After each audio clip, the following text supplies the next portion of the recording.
la Cour, mieux le président, déclare le débat clos et j'invite les avocats à déposer rapidement leur note de plaidoirie.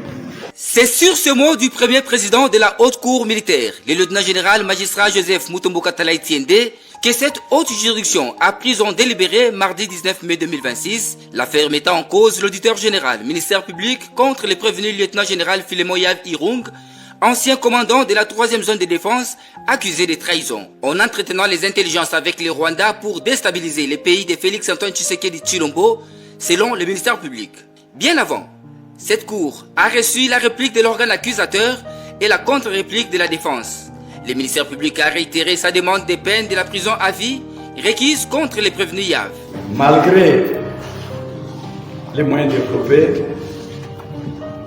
et les arguments avancés, aucun élément n'est venu remettre en cause la cohérence des faits, la solidité des preuves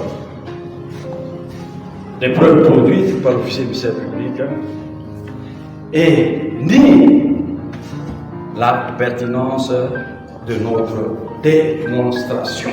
Prenant la parole en dernier, comme le veut la procédure, le prévenu lieutenant général Filemon Yav Irung a clamé son innocence et sollicité de la Cour son acquittement. De tous les griefs mis à ma charge qui ont conduit à mon arrestation, rien, je dirais rien alors n'est vrai.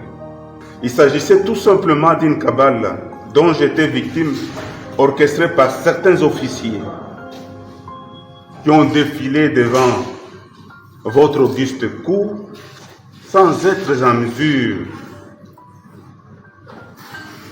de produire ne fût-ce qu'une preuve, une seule preuve alors, pouvant soutenir leur stratagème.